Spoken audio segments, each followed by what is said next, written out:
Good evening. Hello, everybody. If we got folks on listening tonight.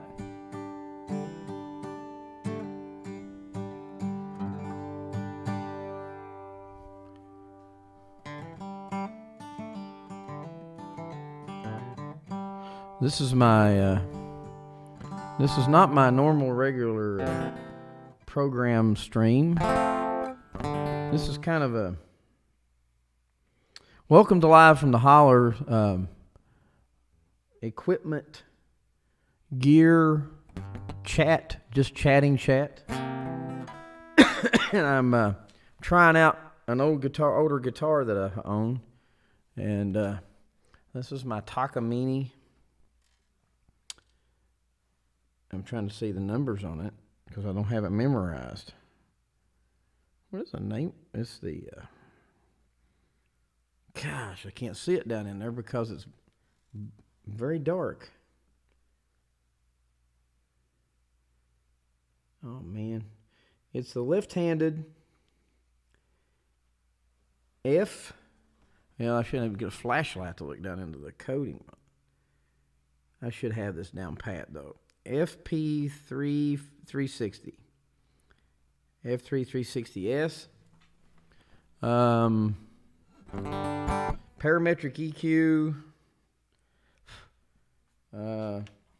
which gives you the ability, which Takamine has some of the best input. I think they do a better job in Taylor when it comes to pickup systems. And a lot of folks think, sing all the Taylor's praises and everything, which I've played around on some Taylors, but I've never really been that impressed with Taylors. That's just me. Everybody has their own taste. And this particular guitar is a left-handed model. I've had it since 1991. And it was purchased through Guitar Works in Greenwood, Indiana. I was looking at the tag on it. And it's a killer sound over a sound system and plugged in. The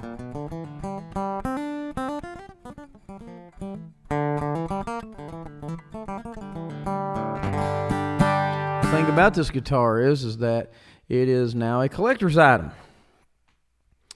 And a collector's item because they don't make these anymore. These are totally obsolete.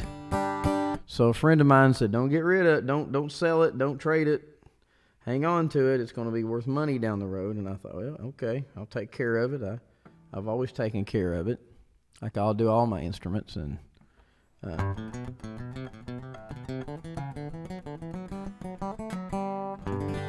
the fretboard's so easy to play on. And I do like my Martin, but, the Takamine does have a cool sound to it when it comes to playing live. And you want the plugged-in sound, and you don't want the heavy action and things like that. And so it does come in handy for that. And I haven't played it in a while, so I'm not used to it. I'm used to the Martin. I'm used to chording the Martin a little bit more. So this is the cool thing about these guitars. They're made strictly for live application, but plugging in. Now the 28 that I have, it is designed for microphone and open mic use. This particular guitar, you put a feedback buster in the sound hole. The feedback buster goes in the sound hole right here. And this keeps, when you're live and you're out in front of a monitoring system of a PA, or you've got a speaker system set up to play through an amp or something, this keeps the feedback from happening, and it enables the guitar to be able to get the tone that it needs with the feedback buster in it. And the way the guitar is designed, yes, it does quieten the guitar down with the feedback buster in the sound hole. But the thing about it is, the EQ the pickup system is set up with under the saddle and up under the upper bridge, under the fretboard, it's got a two-way pickup system in it. And then the equalization controls up here on the top let you set the frequencies where you want them. You can bring a little bit more bass, treble, and mids up on it.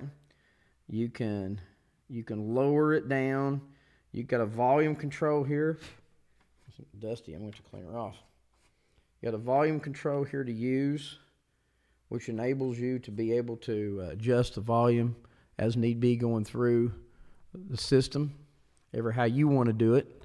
But to be quite honest with you, most of the time I just turn it up. Most of the time I turn it up and crank it up, and then I crank it up here and let the volume go completely all the way up here, and then I allow for the sound person running, house sound man running sound to take care of the overall mix. And I don't, and then we adjust, of course, monitor mix. If you're running to what I do, I have a rack system I run through. And I'm getting ready to switch that rack system out, which is some new gear I've got coming in. And I'm going to take the rack system and kind of redo everything. And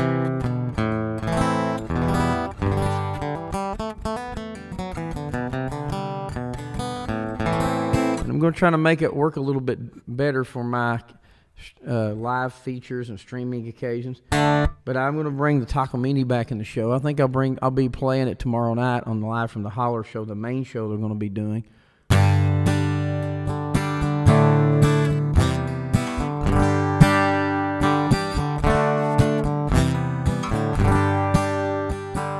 checking the meters over here.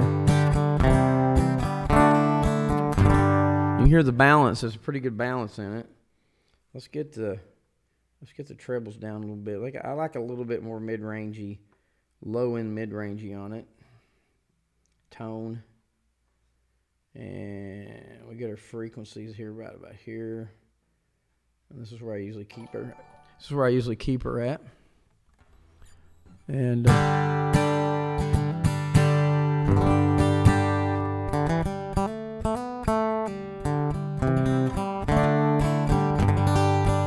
whoa, can somebody pop in there just a while ago? I'm trying to see who it is.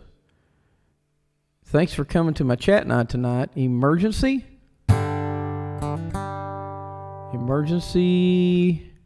I'm not really sure.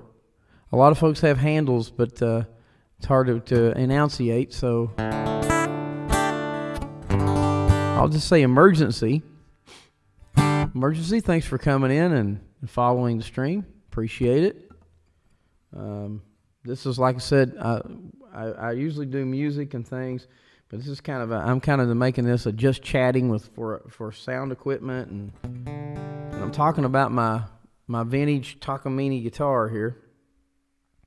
Since it is now a collector's item, it is, I guess I classify it as vintage.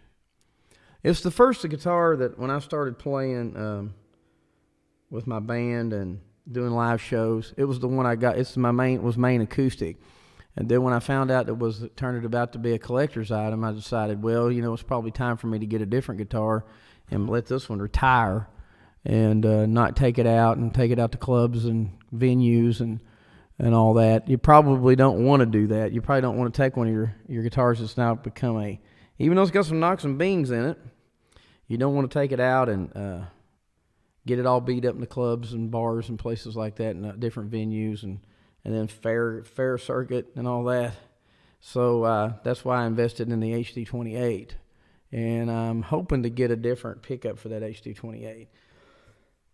But I would like to find a guitar to replace the Takamine, maybe another one, maybe another modern version of it, and get it back in my arsenal and be able to do that with it.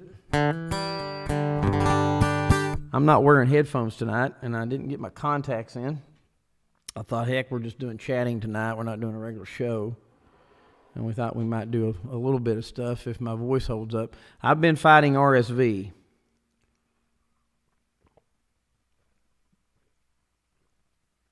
Thus the tea here. The tea, I've been drinking a lot of liquids and trying to get over this stuff. My voice is getting better, but it's not back 100%. Respiratory something or another virus, they call it. And all the folks on Twitch have really been nice to me. They've been giving me well wishes, and over the last week or so, and I had this thing for about almost 2 weeks. And I've got the aftermath of it. So if you can get yourself away from that stuff and stay away from RSV, I highly recommend it. It's just not something you want to get around if you can avoid it. Let me try to play this one. I'll play something on this. Now, I always like the way the fingering is on this guitar. It has a smooth fretboard, but I'm not going to lie that I probably need a fret job done on it. It's starting to get worn in the the lower register, and I need the fretboard looked at, adjusted, probably new frets put in it. Take it to a Lutheran and have that done.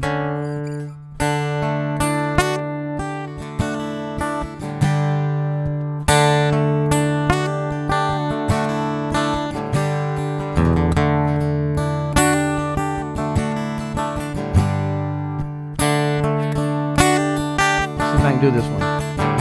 He wasn't no hand of living, making his way. It's like, one more time. Man, I am not used to this fretboard.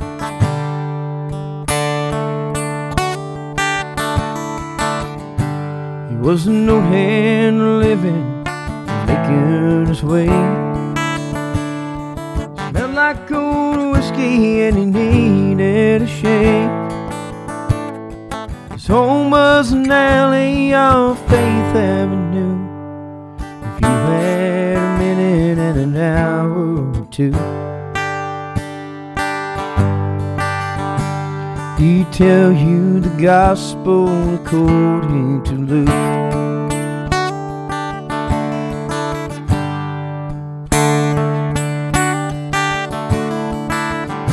Luke carried his Bible in a Crown Royal bag. He wiped off his brow with an old dirty rag.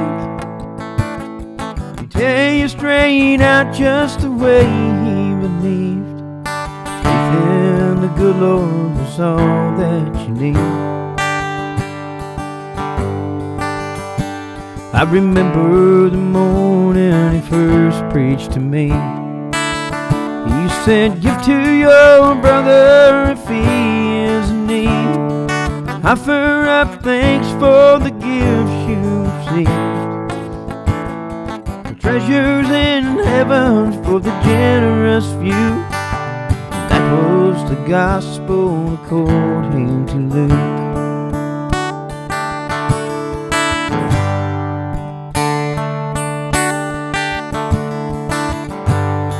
I bought him breakfast at the Daylight Cafe. Biscuits and gravy, a coffee and eggs. He was hungry and ragged, hadn't eaten in days.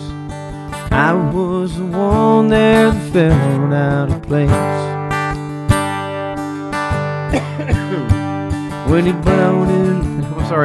When he folded his hands, bowed his head and said grace.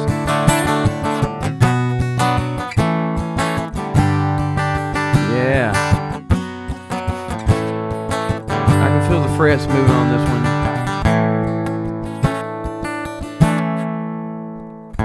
A week ago Wednesday, I saw him again. Hey, hey, hey. How's everybody doing? Crafty, is that you? Crafty, you surprised me with that, Crafty. I didn't know you were going to do that. I guess that's what raids are all about. This is my first raid. Never had this before. Hi, everybody. How you guys doing? How's it going? I'm going to see how my chat goes here and see who all's coming in here, because it's coming in fast. I guess when raids come in, they come in fast. Samba, you doing on here? Samba's on here. Crafty's on here. Hello, Crafty. How's it going? Genuine Mischief is in there too. Congrats on the first raid. Yes, it is the first raid. Thank you, Samba. I appreciate that. Appreciate that, Crafty. Let's see who else we got. Sparky Toaster coming in. Let's see. Let me check this out here. And Mad Scientist, thanks for the follow. Thank you so much. Appreciate it very much. Appreciate Crafty for the raid and for all of the folks, bringing all the folks in with you. I was just kind of doing a little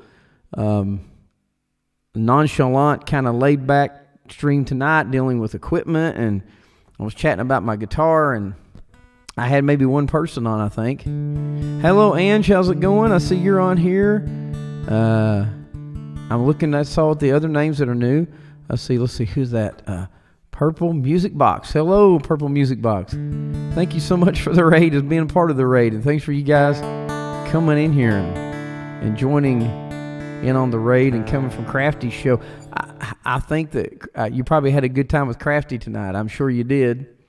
Hope you can hear me okay. I was just, like I said, I was just messing around with an older guitar and kind of messing with that. Okay, Crafty's saying, Ann shouted me out. Yep. Are you in your attic studio? Sparky Toaster says, yes. Kind of doing that, Sparky, just to be quite honest. This is my, it is my studio. It's kind of my home recording studio / streaming studio. I kind of do everything here. One side of my room is, I turned part of the room into a streaming side, and then I have and behind me back here is gear and everything for my personal recording studio that I do demos and things in. You have met me before. Yes, that's for sure. Samba, that's for sure. Crafty's sending out a message there. It's so neat to see you guys. Thanks for dropping by. I was like, wow, unexpected. I didn't know that that was going to happen. And Mad Scientist, no, it's Mod Scientist, not Mad Scientist. I better get that right. I'm having reading problems today, I think. Let's see, there's a lot of... Well, over the time, Toasty. Sparky, over the time. Thank you, Samba, and Crafty and Ange and everybody coming in and bringing your friends in with you that had in the other stream. Okay, Ange, she said she refreshed.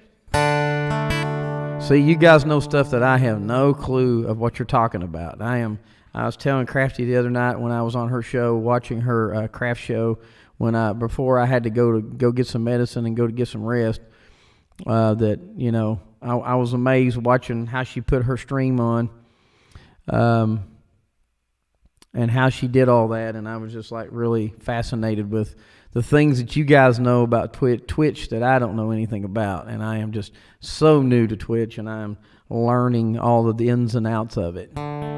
So Sparky, bear with me. I know this is probably your first time. Ange and Samba and Crafty's been to my stream before, but this is your first time. You'll have to overlook my ignorance of not knowing what all goes on in one of these. And like I said, this is my first raid, thanks to Crafty.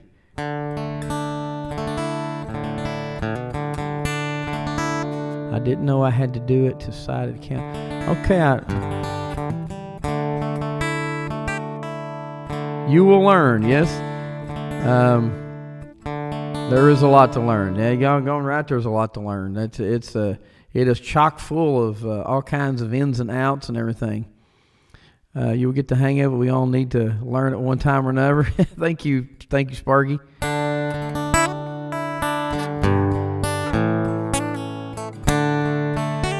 I was Crafty. This is my.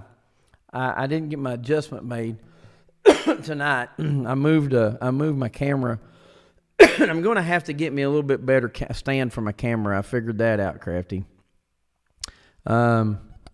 I'll need an experienced moderator to help me out. Okay. Sparky, thanks for the follow. Appreciate that. Appreciate that very much. An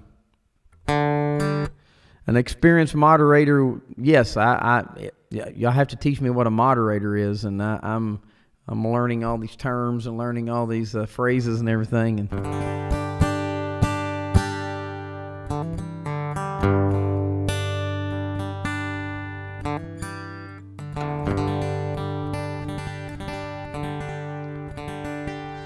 you guys are complimenting each other on things there, and that just blows me away how you guys are good friends, living in different parts of the country.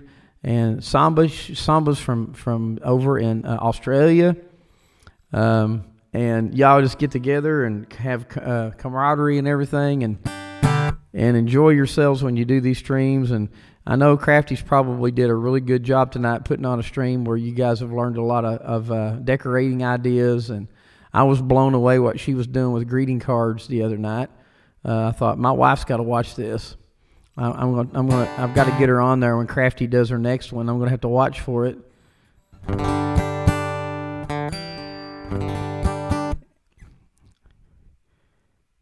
Missing Tennessee, Ange. Okay, let me see if I can get that one out for you.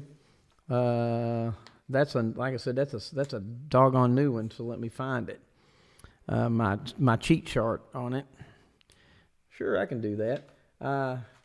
Like I said, I was just on here doing equipment talk and chat and stuff like that because somebody told me that was what somebody said, that you could actually do some chat nights at times, so you can break up the monotony. They told me, and said chat nights are always good to do. So I kind of just titled tonight, but heck, I can work on that. We can do that. I got to change the strings on this guitar though, but I'll do that another time. But it's not sounding too bad.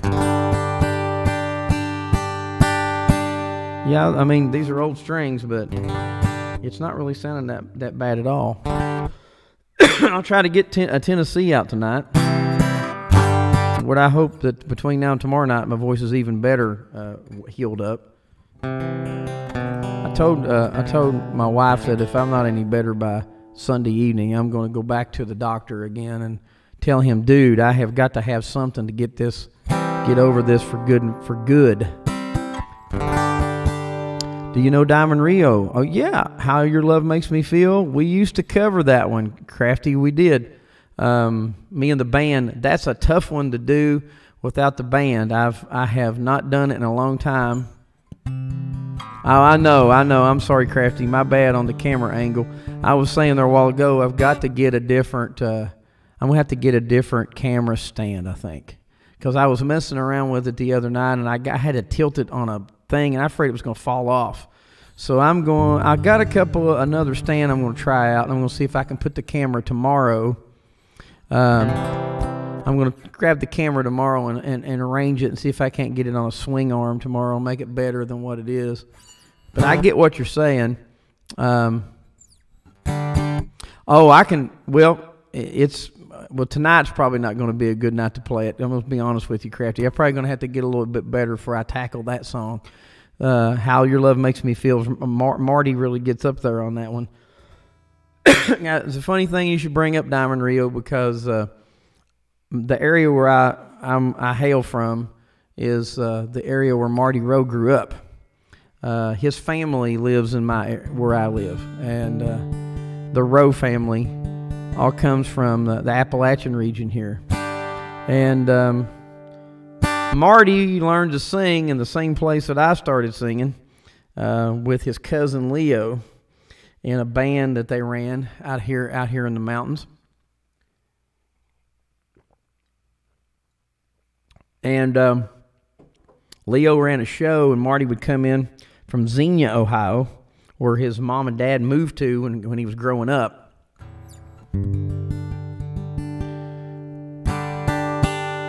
And so we got a lot in common. So when we actually got to see Diamond Rio when they were called the Tennessee River Boys.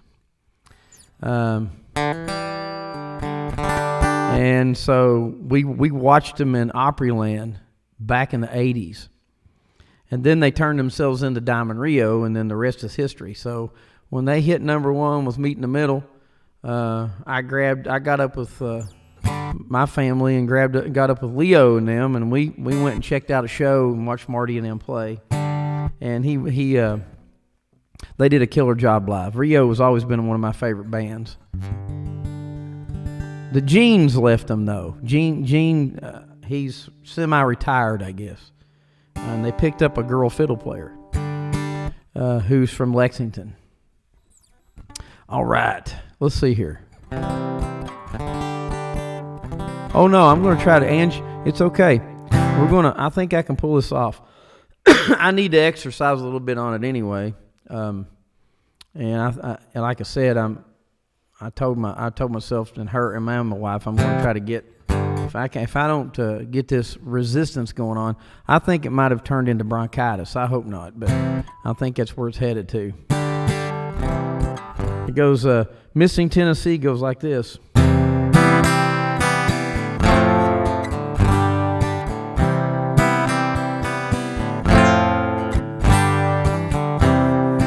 Held her hands and said goodbye.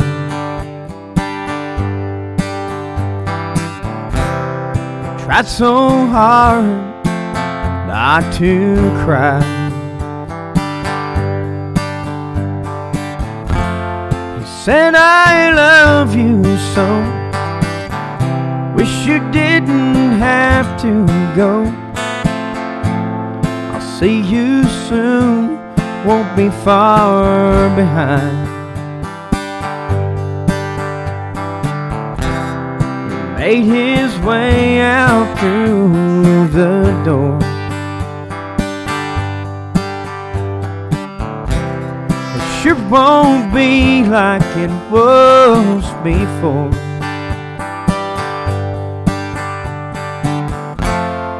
He still sees her there, sitting in her favorite chair. The memory makes him miss her more.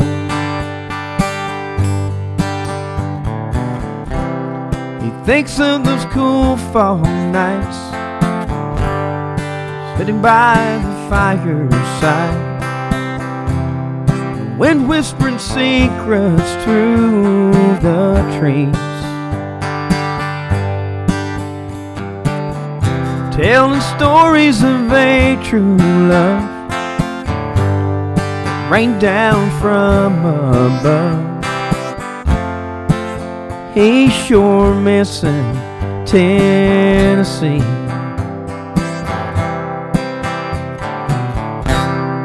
Friends keep saying it'll be okay.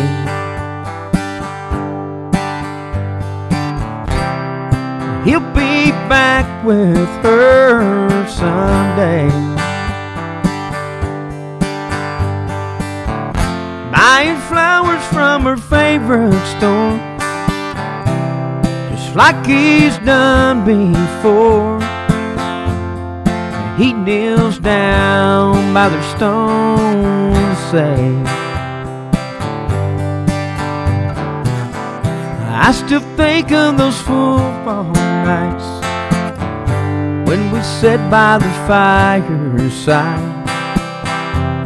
The wind whispered secrets through the trees. It talked about our true love God gave us from above. I sure miss you, Tennessee.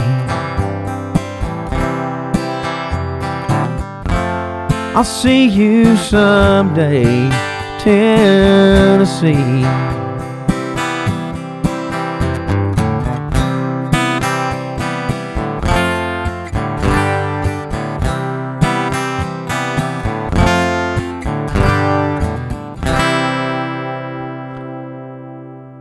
Oh, we got another follow from, is it Love of Blunders? Did I say that right? I hope I did.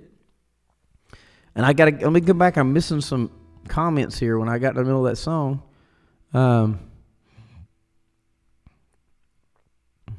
Okay, let's see here. I'm going to look and see what everybody said. Okay. I went back too far there. Sorry. When your husband and you were dating, Crafty, you said he changed the words. I start walking you away, you start walking home and wait, because yes, I would stay home and wait. That's a good one. That's a good one. No harm in that. Let's see. No harm in changing the words around to fit since you like a Diamond Rio. Thank you, Samba. I appreciate the nice comments and everything. And just see. Yeah, when I get my voice better. Yeah, I'm praying that happens pretty doggone quick. I'm hoping so. I'm not sure what Love Blunders is here. Promotion of your channel. Okay, I see what they're doing there. Okay, we'll kind of come back to that. You used to live 45 minutes away from each other. You drive in a place in the middle and meet in the Chili's parking lot. That's pretty cool. That is so cool, Crafty. You know how it's funny how you do things when you date and you first meet the love of your life and you date and everything, and you go back and then isn't it wild how you say to yourself, how can you bring some of that back, you know? And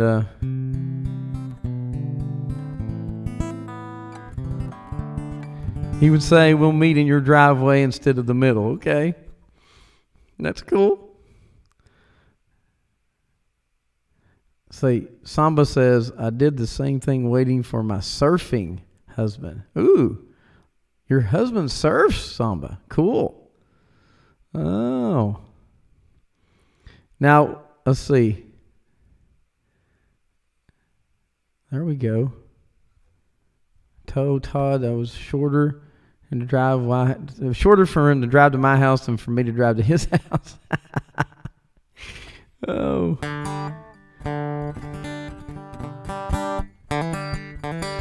He never left even after all the mean things I do. Surely you don't do that, Crafty. Surely I'm sure he probably doesn't think you've done mean things.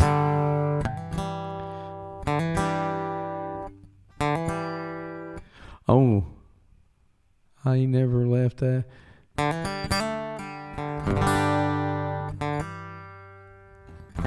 I missed something back there, I think. I think I missed something. I think I missed a comment or something. I'm not really mean. No, I know you're not. I know you're not, Crafty. I know you're not really mean. Anybody that would do tribute to a friend that with one of their songs and go to all that trouble doing that recording y'all made, I know you're not.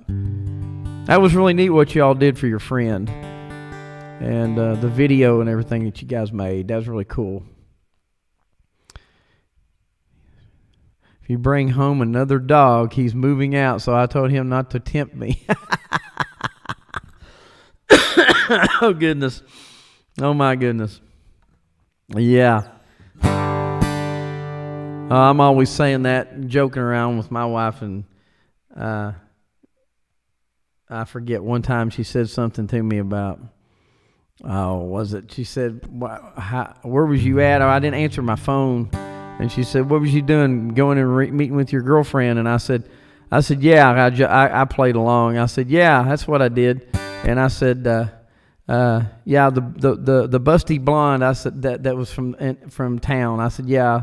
That's where I was at, and she said, "Well, bring her home then, and she can clean the house. I got to get something out of it," she said. I just laughed at her.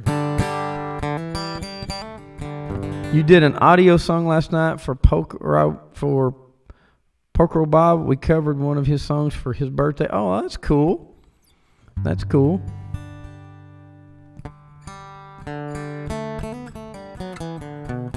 I bet he enjoyed that one. He probably enjoyed that one.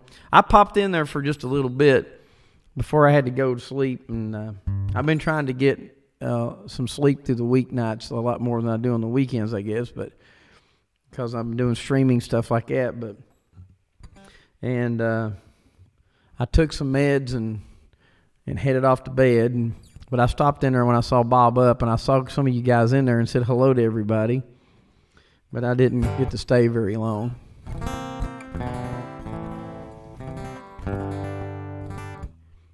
The three of us, his students, we are still beginners. Yeah, well, that's where it all starts. One of the things about picking up a guitar and playing guitar, the thing about keeping from getting frustrated about playing the guitar is you don't want to put it in your case. If you got a guitar stand and you can put that guitar stand somewhere where it won't get knocked over. Oh, I'm feeling a little, Crafty, I'm feeling a little bit better, for sure. The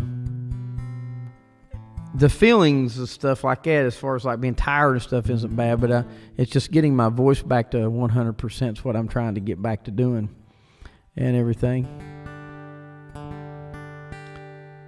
Yeah, you keep it out all the time. Well, that's what you got to do, and because the mistake a lot of folks that's learning to play do is they put it up.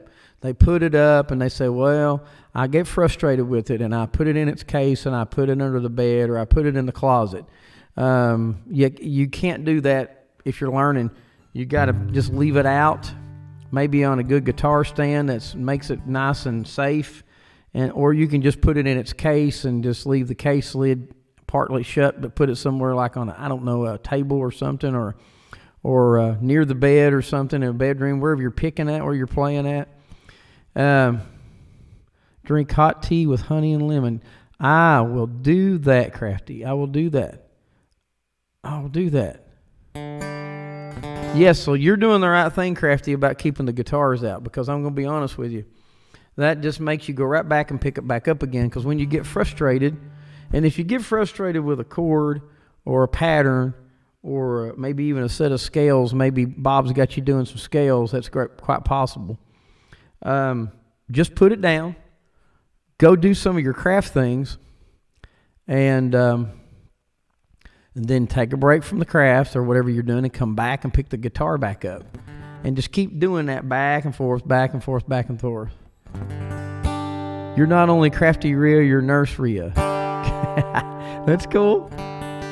Now, are you really, is that what you have done? I mean, do you do, is nursing your one of your so you are a nurse as a trade there? And Ange is saying she is. Well, that's cool having a nurse in the family, in your family like that. Nursing is a noble profession, and that is really cool to get to done that. Now, I assume that you still do it and you still carry out nursing. My occupation is an RN. Okay, yeah, so cool. So that's the day job or whatever shift that you do as a nurse then. That's pretty cool. It's a tough job, I know, and it takes a special person to be a nurse. So I know, I know that that's a job that I would have a hard time doing. Maybe a lot of bourbon with it, Ange is telling me.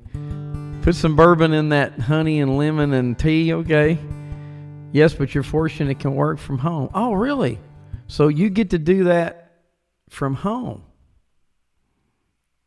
That is so cool, Crafty. I didn't know you got... So how does that work? Or do you handle like accounts and stuff like that? A nurse for 27 years. Well, I tell you what, I'm not going to lie to you. My day job, besides being an independent musician, my day job, and as I've been working on the music career, has been I teach. I teach high school, and I'm near my last years. I've put my 27 retirement years in, and I'm debating on whether to retire this year or next year.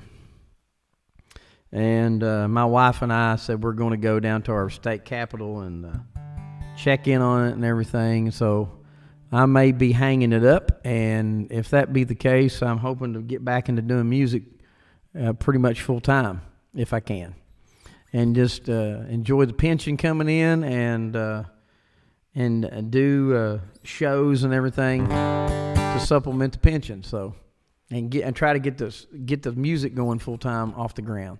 I know I've bored you guys to death with my stories about music business and everything. You probably figured that I've done a lot with that, and I have, but I've done it all while working a day job. I would use my vacation days and stuff to make trips, and often work on a music career and everything. Both things are hard to do in this day, yeah. Oh, ain't that for sure. Yeah, that's for doggone sure. It is hard to do today. Both professions, both nursing and teaching.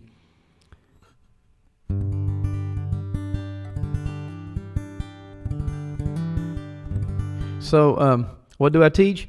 Yeah, I do social sciences, and which is mainly history and sociology and government and stuff like that. And majority of the classes I handle is American history and all that. So I've done that for, this will be, as far as my retirement years, this will be my 27th year. And and we're able to hang it up if we can, if the money's right and your pension goes out right. You can decide, you can hang on if you want to, but the way it's getting in teaching, it's just getting really, really tough these days. And there are a lot of social issues and everything that's reared up in schools. It's just, so there's a lot of teachers that are hanging it up early, or not say hanging it up early, but they're hanging it up when they can, because of all the ins and outs of the profession and how hard it's getting with society and everything. Yeah, Sambo, it is pretty interesting. I always spend a lot of time, trying to tell my students that, social studies is something they'll use the rest of their lives. I tell them all the time that, it's all good to know the science and English and math and all that, but I told them that social studies is something that you will use in your everyday life all the time. The other stuff you may only use once in a blue moon, but every time you get up and you turn the news on and have an understanding of what's going out, it makes you just understand, appreciate, and know what's going on around the world, around your world and everything. Are they losing a lot of the good teachers? Well, people who really take it seriously, it is, because there's a lot of situations where when it comes to doing the teaching gig, you're kind of in between a rock and a hard place sometimes of making a success out of making the difference. Used to, you knew you could see the difference you were making, and with a lot of issues and things going on since COVID, it is really, really rough. Really rough. I'm going back up here and see. Let's see. Both things are. Yeah. I'll see if I missed anything.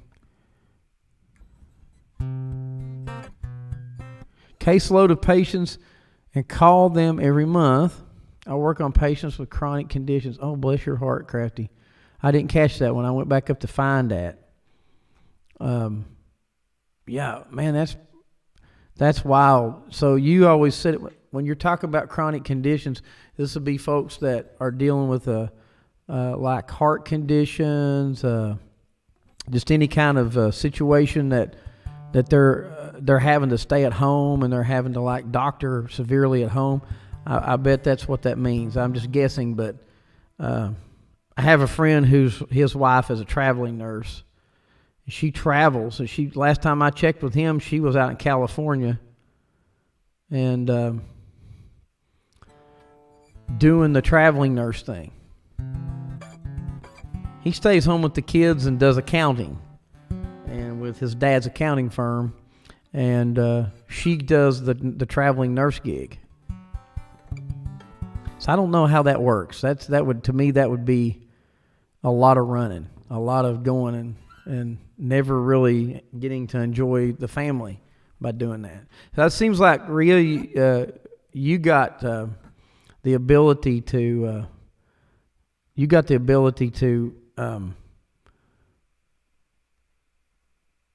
Okay, I see here.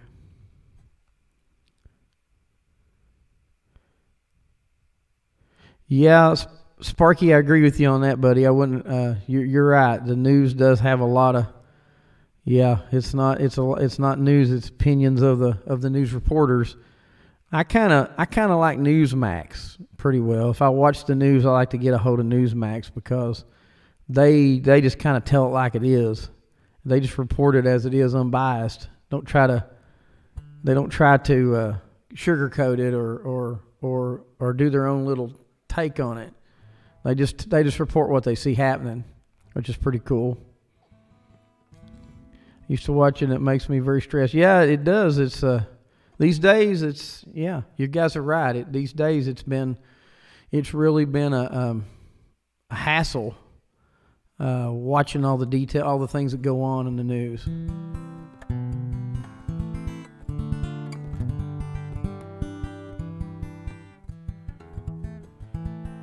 So Crafty, let's go back. I'm going to try to find where you wrote that. I'm trying to get the hang of doing this chat and making sure I don't miss anything. And the people that you work with, Crafty, is...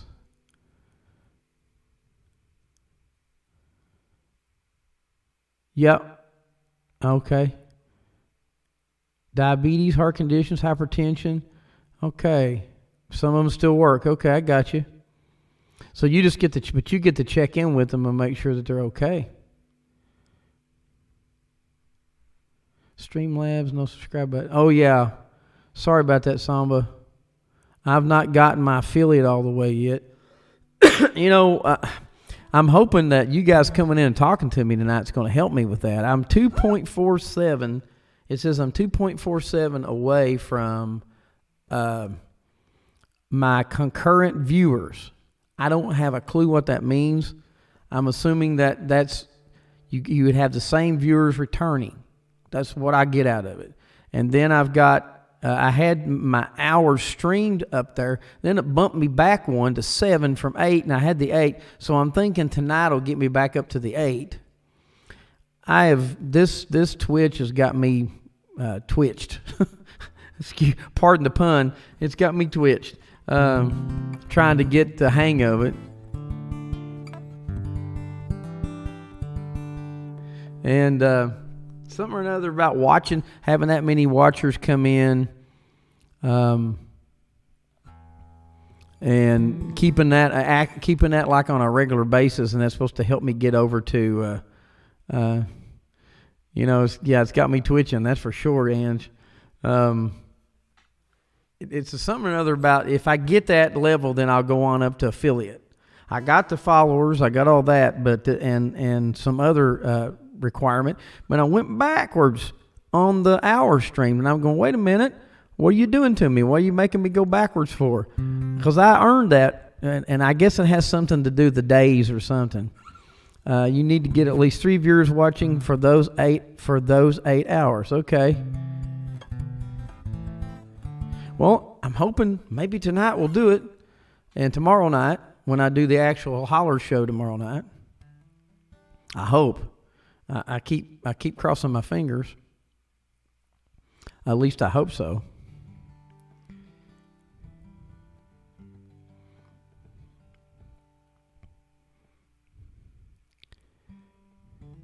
There is one I've seen advertised that is like a news things. Okay.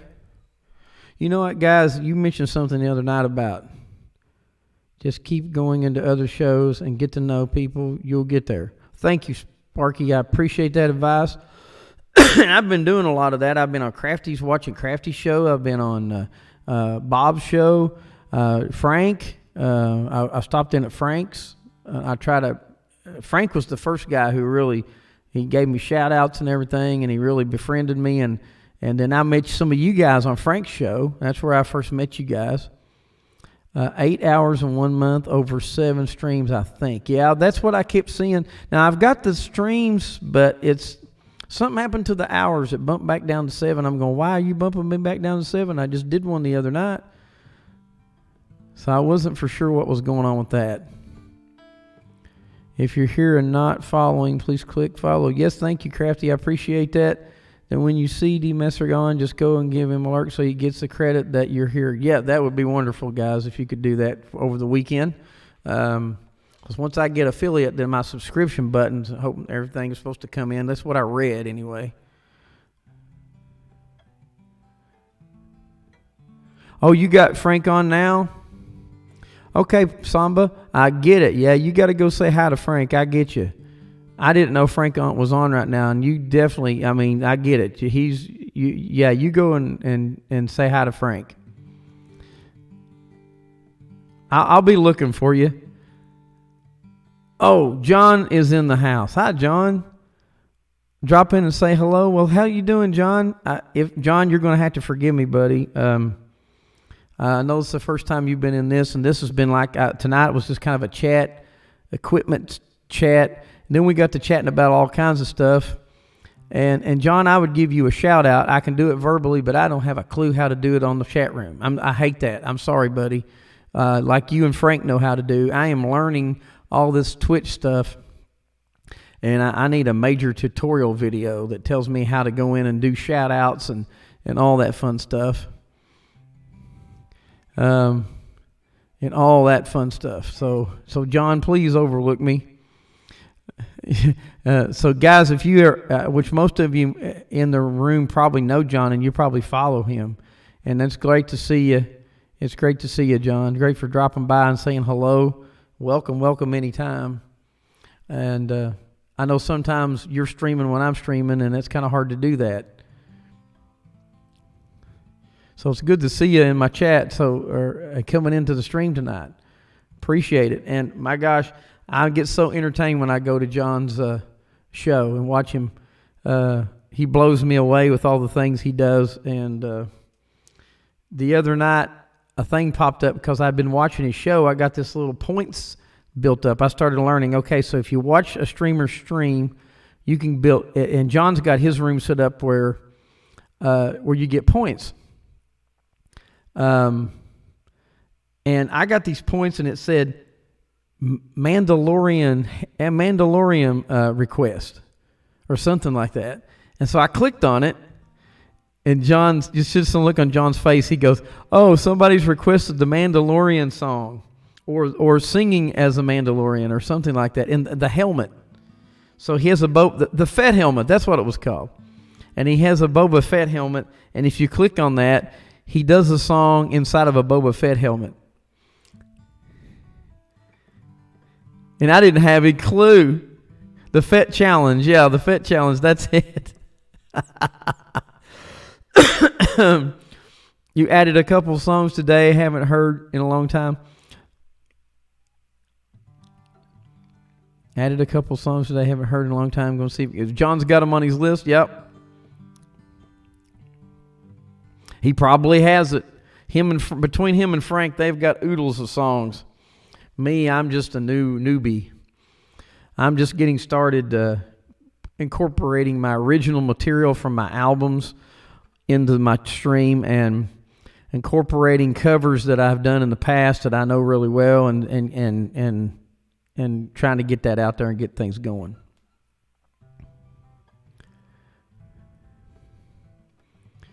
Oh, cool, John. Thank you for letting me know that. Channel point redeems. See, that's a whole new thing right there. I'm going to have to John, you need to do a streaming teaching video on YouTube. Since you teach, like myself, I was telling the ladies that I do a day job too. I teach as well.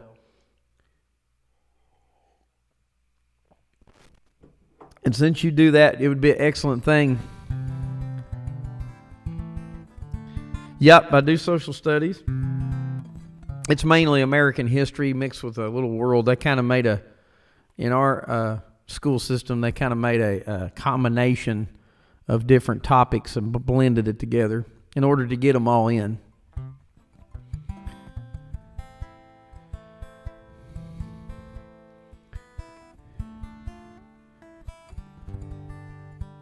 He can barely breathe in that thing. Yeah, I know. I didn't know what I was punching. I didn't know what I was clicking on. I didn't realize what that meant.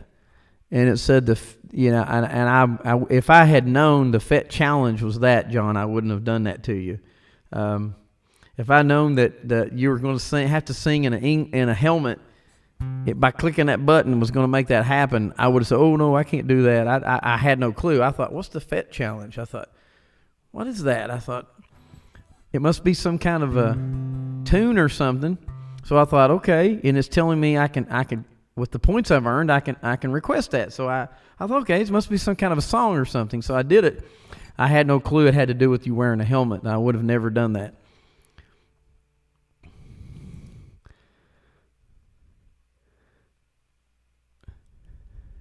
No worries, I put those silly things to mix it up. Okay, the shenanigans with it. If you can't breathe in it, you need to get rid of it. Ange says, I think what he was having trouble doing the other night, though, was hearing. You can have channel points, too, and think of some really cool redeems. Okay. Oh, I see. Okay, you set up channel points, and that attracts people to come in and play along.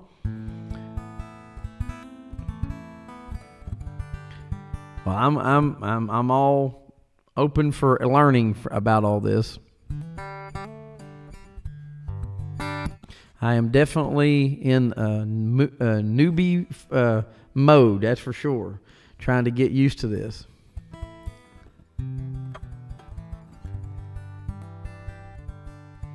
But that FET challenge was something. I'd never seen anybody do that before. I hope you don't do one where you play behind your back, play guitar behind your back, and strum it behind your head while singing a song. That would be rough.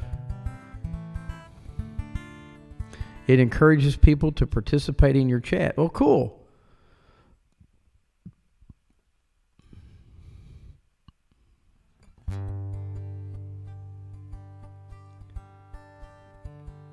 Yeah, John, that would be a good one. Seminole Wind and Elvira, Seminole Wind for sure. That Elvira thing might be rough trying to hit that bass part.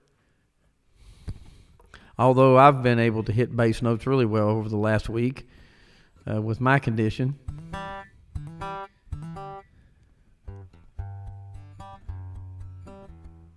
Oh, I have got to adjust that pole thing right there popping up.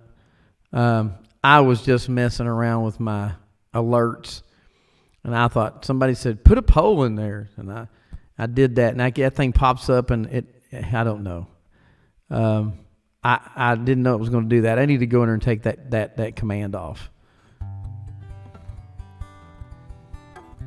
Then it says subscribe to the YouTube page, but I'm not sure if my YouTube page link's popping up there. I made a mistake on that, unless see how it is for me. I've got a lot of learning to do. I got a lot of tutoring to go through. And guys, hang on just a second.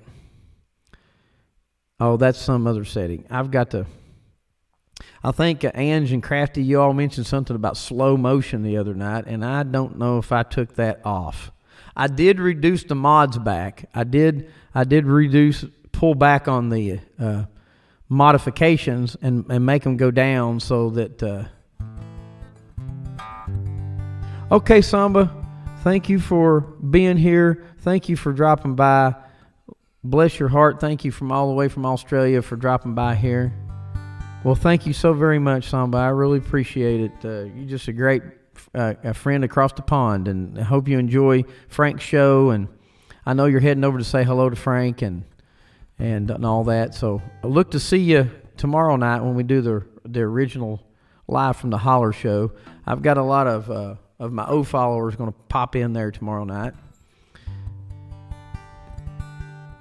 Thank you so much for coming by. I appreciate that.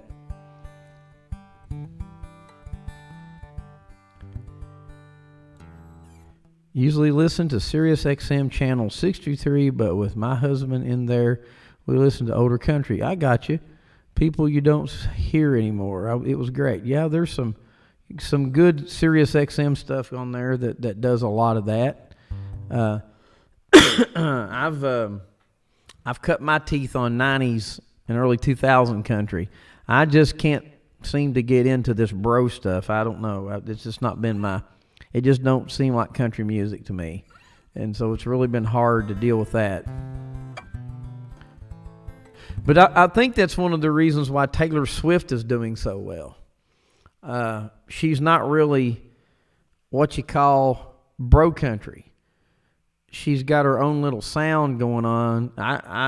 It may be called pop country. I don't know, but it kind of maybe replaced the Dolly Parton, Kenny Rogers thing. And since people are so starved for the traditional stuff, she can throw in those feels and get people to jump on. You listen to pop rocks and lithium mostly. I got you, Crafty. Nothing wrong with that. Pop rock. Lithium. I've never heard of lithium. Oh, that's a new one.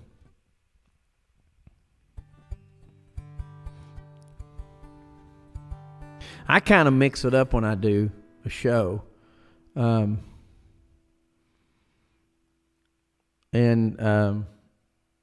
tunes wise, I've done a lot of the acts out of the 90s for cover tunes because that's where I got started doing my country.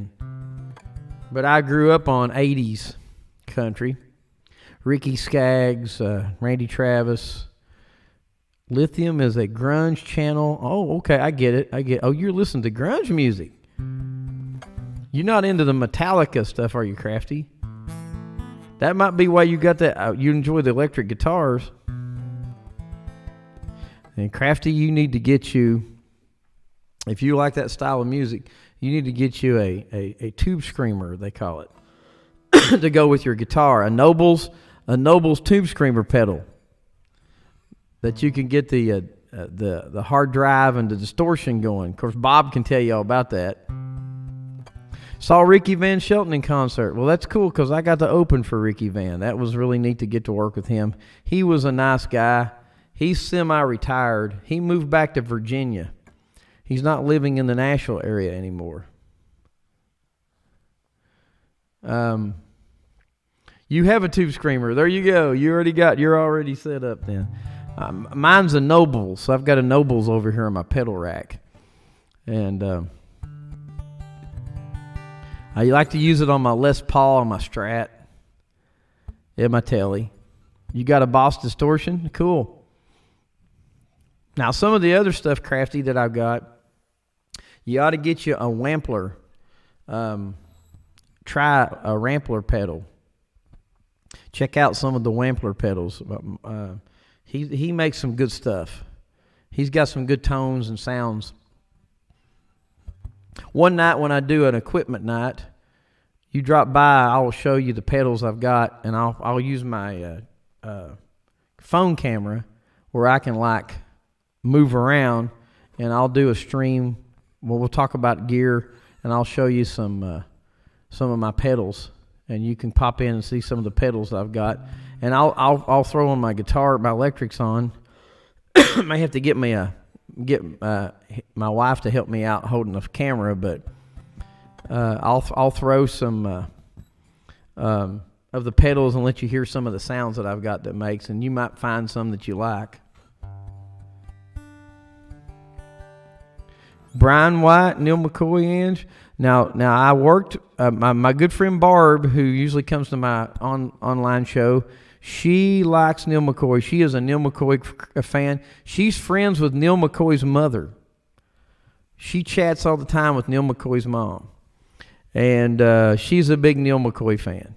And she's been to up-teen shows to Neil McCoy. And then I have opened for Brian White. And it was neat to work with Brian. I did a show opening for him and Leanne Womack one fall. And Brian was so nice. He came out, which artists don't usually do, but he came out, put on a cap and put on glasses so nobody'd recognize him, went out into the audience and watched us do our show. He came and watched me perform. And then about near the end of my show, he had to go get cleaned up for his part of the gig, so he had to go back to the dressing area and all that. So he went back and did that and got ready for his part of the show. But he sat through the whole set, and I thought that was pretty cool. Not very many artists I've worked with like that did such a thing. I really admired him for that. You have 2 electrics, 1 acoustic. Your Gretsch is your main guitar. Yeah, that is a pretty guitar too, Kraft. That is a pretty guitar. Went to Willie Nelson too. Unfortunately, it was terrible, the sound, because of the venue. Gotcha. I get that, Ange. Yeah, that's probably was probably rough on. Sometimes they don't get a good mix sometime in shows. Of course, the artists don't deal with that. They just kind of let the production company handle all that. They just come in and plug in or get their crew to plug in, and then they don't mess with any of that. They hope that the sound man knows what they're doing. Well, I think people like Willie and them carry their own sound man, but if the sound system isn't powerful enough or if it's not connected correctly, it causes issues. You'd be so nervous if the band sat and watched. Oh, well, yeah, it was. Well, I didn't know he was out there till some of my people told me that, they said, Brian White watched your whole show. And I said, what? And he said, yeah, he was out there sitting with a cap on, and he was like, so it was a good thing I didn't know before I got on stage, because, yeah, that would have made me a little bit nervous, but I just try to enjoy the show. What I do while I'm on stage, I try to just get into it and just let it go and not worry about, and just rear back and sing and just try to get him in the emotion of the songs and start feeling it and driving with it and going with it, and pretty much takes care of itself in a sense. But yeah, it probably would have been that day if I had known that he was out there watching our show. You was on the ceiling pretty much. Oh, okay.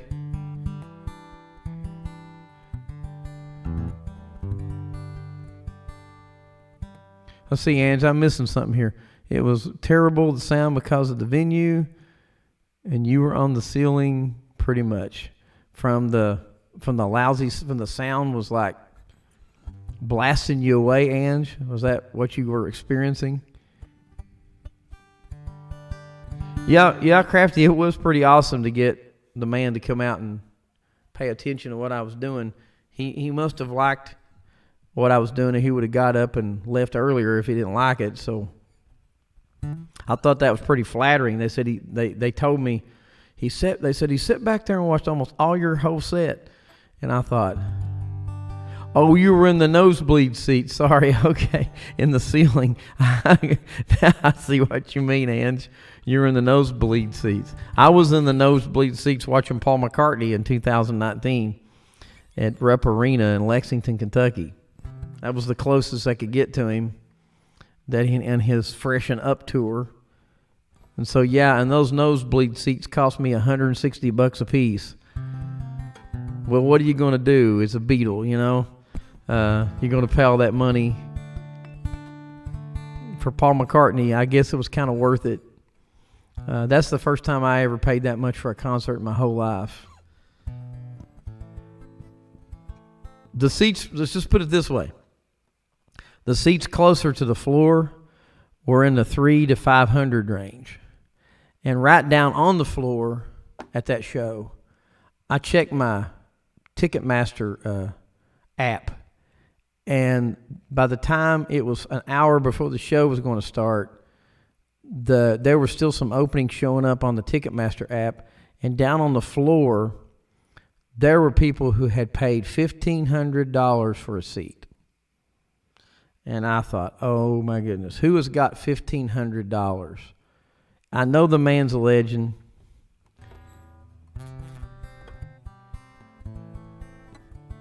Safety-wise, not a good place for you. I get you, saying I get you, Ange. Yeah, and where we were at, it seems like that area right there kind of seems like you go straight up and down. It's kind of like you're at an angle when you're in an auditorium like that, and it's just like straight up, straight down. You won't pay that much for anyone. Not $1,500, no, but I could swing the $160. I mean, to get to see a guy who I've admired since I've been a 5-year-old kid, because his vocals, I always could pick his vocals out of the Beatles songs.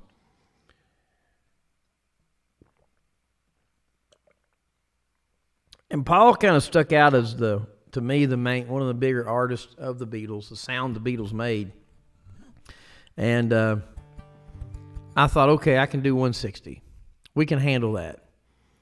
Yeah, 1,500 is crazy. It is. I said to myself, why?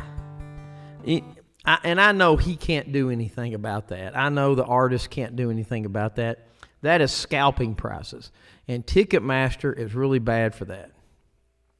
Yes, Crafty Paul's your favorite Beatle. He's mine too.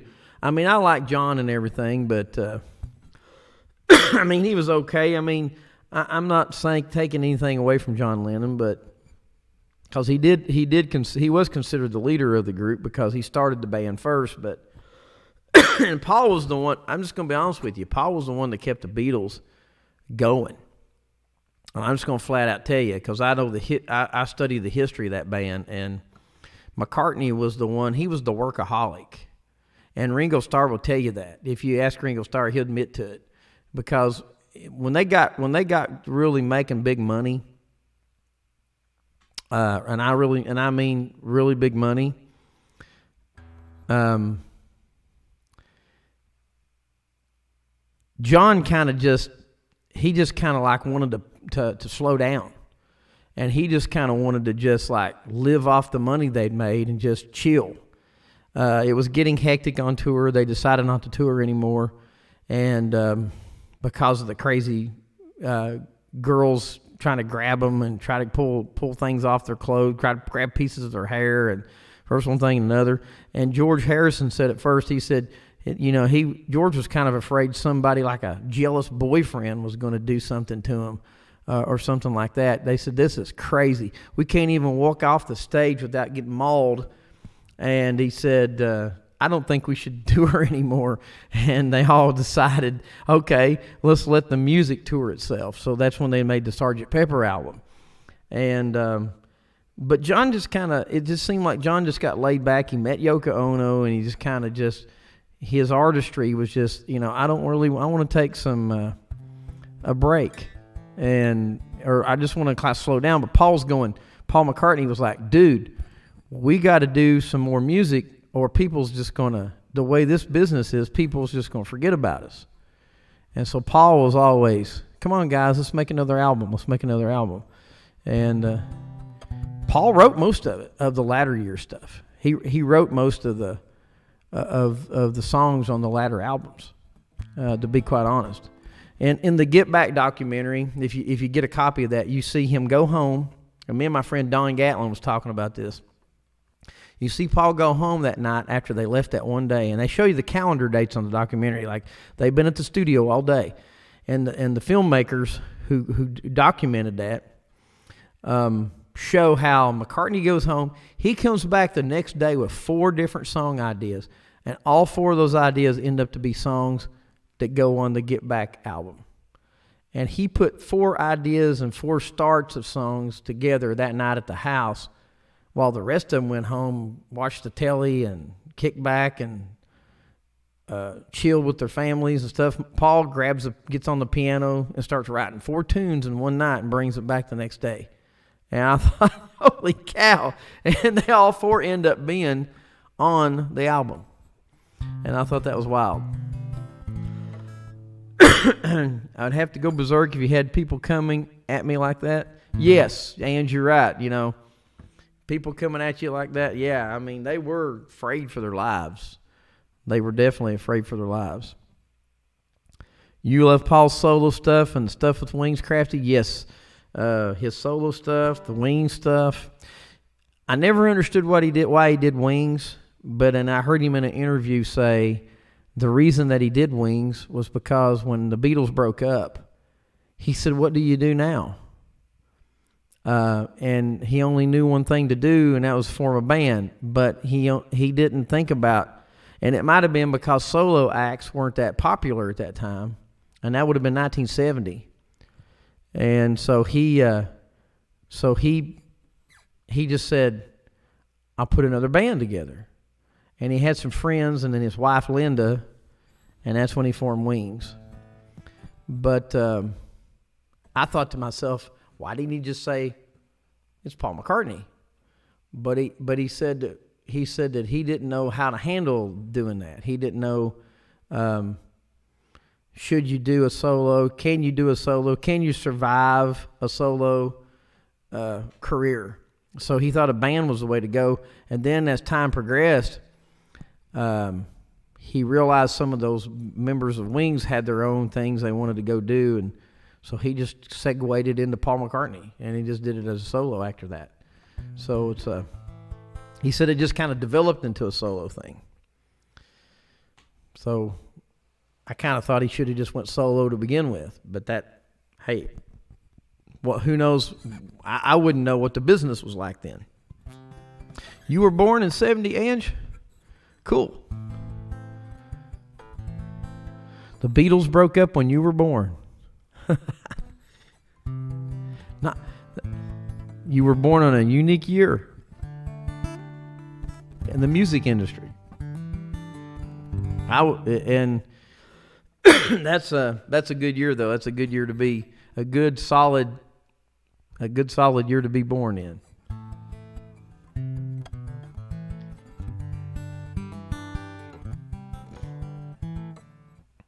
And I hope that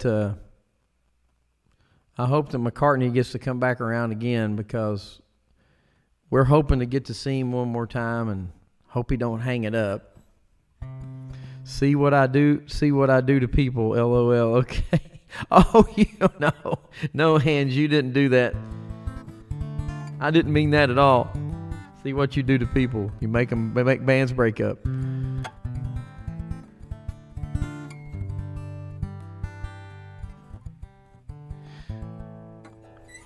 See here, Crafty's gotten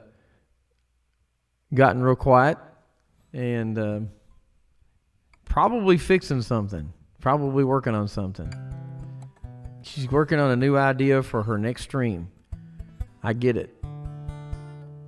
Like I was saying, this is my baby this guitar right here is my collector's item. This Takamine. It's no longer made. They don't make it anymore, and so I know you was joshing you. Oh, Crafty, you're here. Yeah, Crafty, I was kind of holding my Takamine up here so you could see it. This is one of my very first guitars that I play on stage with. I got it in 90. No, actually, I got it in 91, and it's now a collector's edition. My friend told me not to sell it because it's now a collector's item. He said they don't make them anymore. So he said, don't ever get rid of it. I said, okay, I won't. I like the way it plays anyway, but I don't think I'm going to play outside with it anymore. I'm going to keep it at home and take care of it and baby it and all that.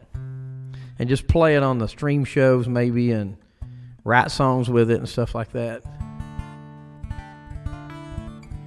Yeah, I've had it for a long time, and I love the guitar.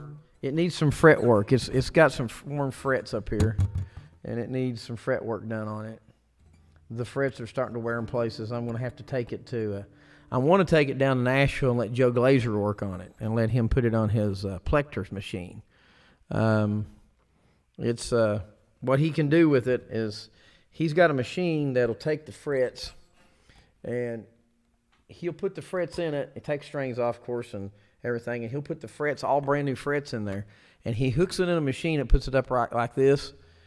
And it goes through, and he's got a patent on this machine. He owns the patent on it.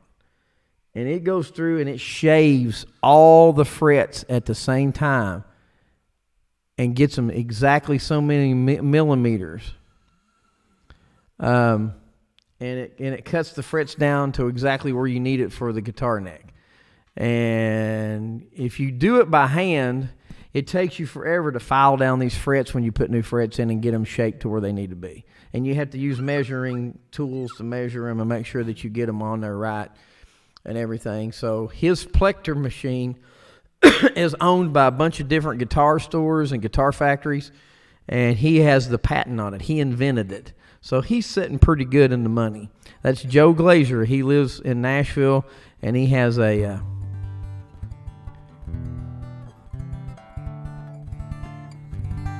It's Friday night, and I think I forgot my shot. Oh, sorry, Ange. I'm assuming that might be an insulin shot. Sweetwater uses one. Yeah, they do. Crafty, they use one, and they bought it off of Joe.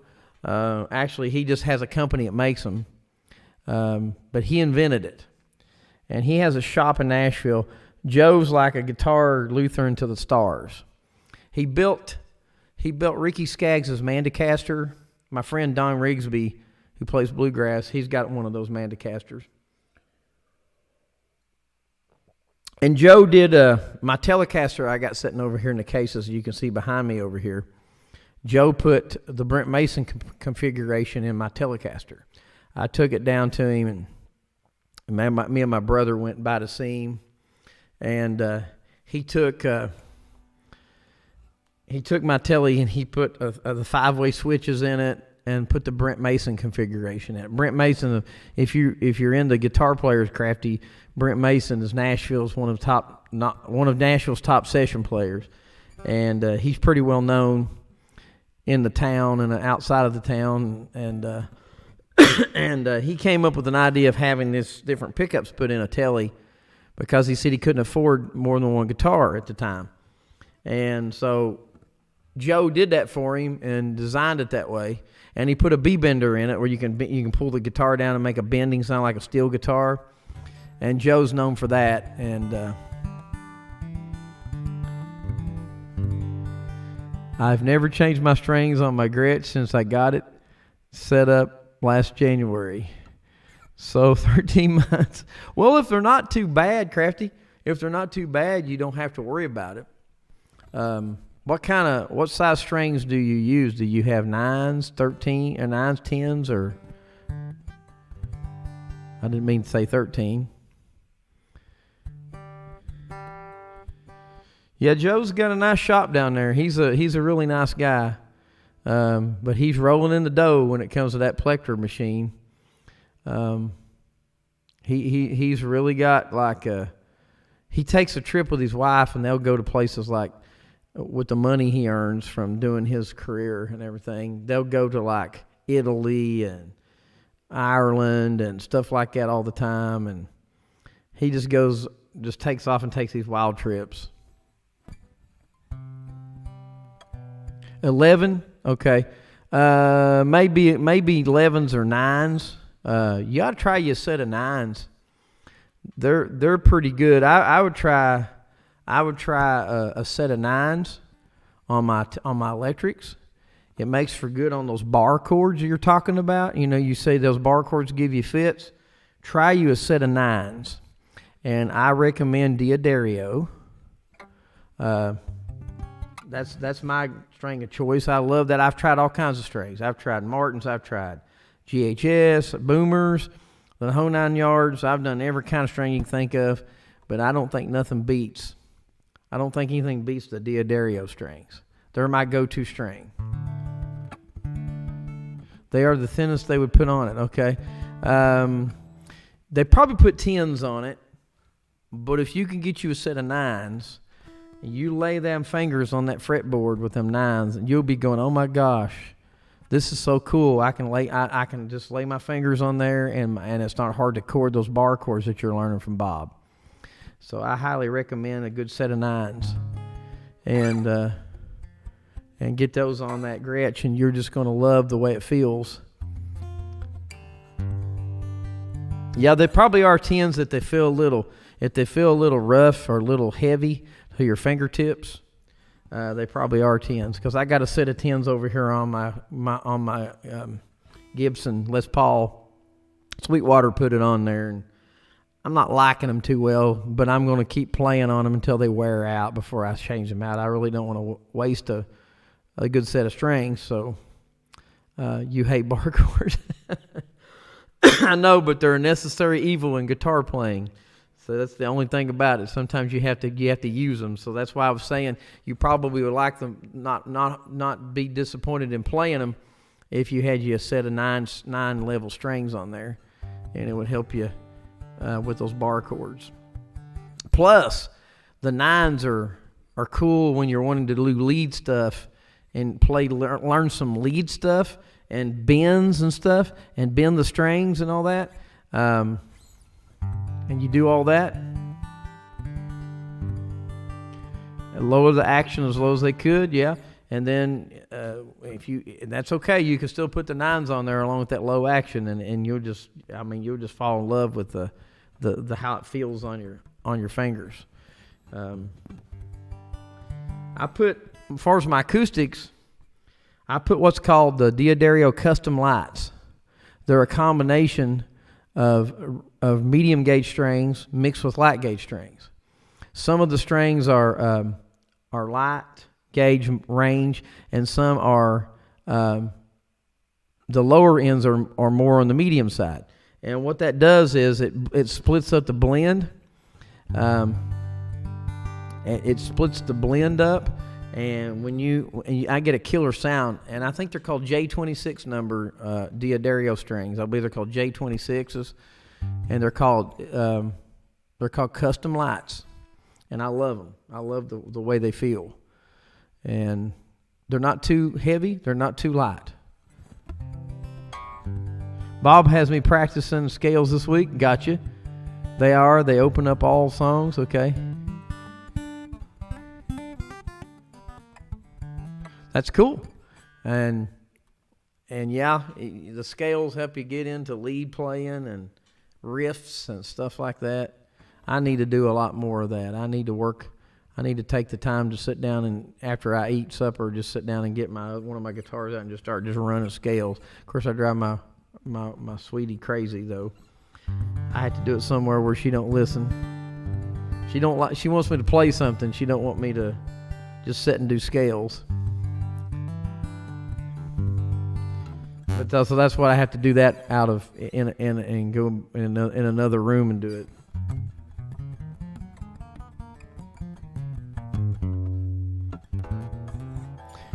She's going, could you play something instead of sitting there playing scales? Reasonable chords? Yeah, there's nothing wrong with that. Nothing wrong with just doing the reasonable chord thing, and that's all a part of it and everything. So yeah, I agree with you. Nothing wrong with that at all. And especially if you're going to sing along, bar chords can be a pain unless you really rehearse it really tight. They can be a pain to be able to try to sing a song and try to hit bar chords and just completely do nothing but bar chords while you're singing. It's a really, really tough thing to do. And you really have to rehearse the tar out of that in order to make it work. Whereas open chords, and using a capo and playing open chords, you can concentrate on your vocals, and you don't have to worry about. You don't have your mind thinking about, what am I hitting on this chord, and am I getting it right, and is it fretting out, and is my fingers going exactly where they need to go to make that bar chord work. And your mind's, and you're thinking that, and you're not thinking about what you're singing, and you mess up. So it's,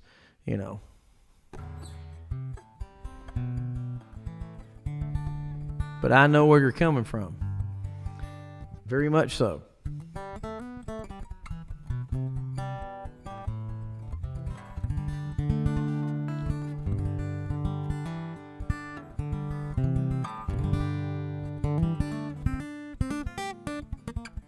Well, Crafty, I think we've warmed our welcome out. Everybody seems to have left us. I don't know.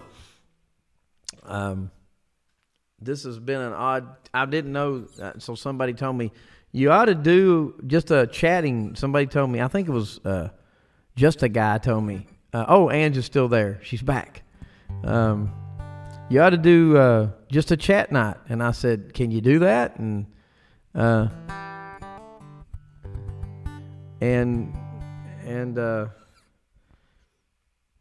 said, well, I've never done that. I said, I thought you'd have to do a show all the time. She said, no, some people just like to come in and chat.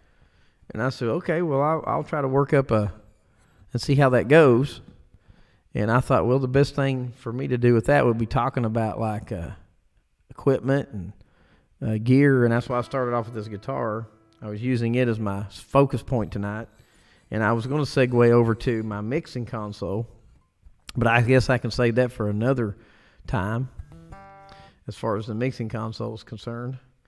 And I was going to try to do that with my roving camera thing, where I use my iPhone to make like a roving camera, and I can zoom in on the mixer and show it off and show people what I use to run my sound and stuff through, and just kind of give a behind the scenes look at what I do to try to do my show. I know a lot of people have different setups for their streaming, and I was just thought, well, this is cool. Somebody might want to know, can you do this without a DAW software? And I have found out that you can. Some of the videos I saw on streaming, so you have to have DAW software to do music. And I thought, really? You have to have that? Because I'm not using DAW software. I'm going straight from my digital mixer. And I've got my microphones, my track channel, my vocal mic, my guitar mix, and everything going through my mixer, and then it's going directly through USB right into my Streamlabs OBS, and everything blends through the mixer and then sends on a 2-channel stereo signal right into the computer, and then it goes to a let's see, what is that called? It's a hub. It's a USB hub. And then it goes right on into the computer, and the computer blends it right with my Streamlabs, and my vocals and everything's going through there.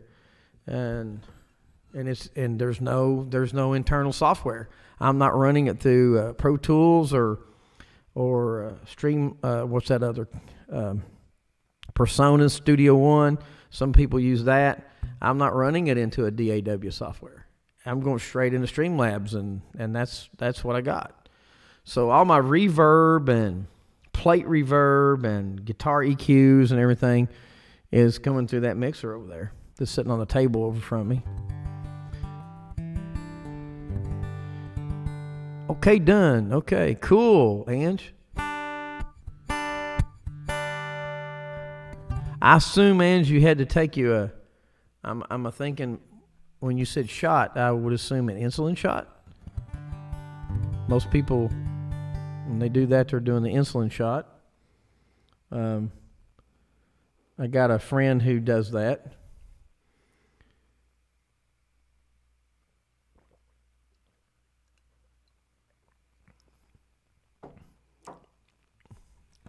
No. Oh, I got you. Okay. I get it. Oh, I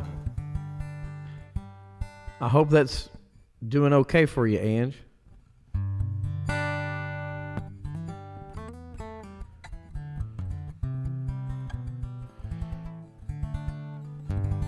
always put my friends on prayer and keep friends in prayer for going through having to deal with issues and things, and I will definitely keep you in my prayers, Ange. Prayer is very powerful, in my opinion, and it helps when you're going through, you're dealing with things. My friend, my bass player friend, Ray, lost his dad this past week, and he was going downhill. I do believe I saw where he said he passed, but that the last thing he put on Facebook was that he was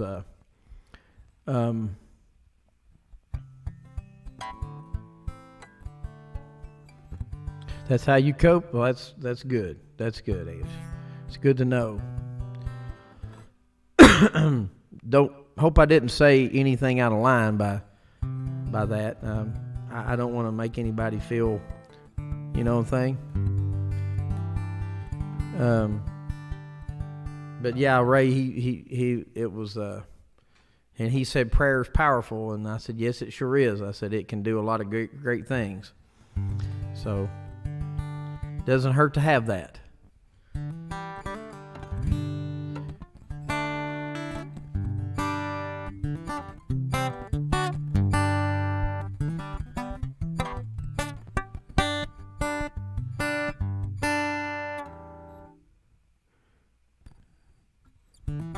Prayer is a daily thing for you. Well, that's great. That's great.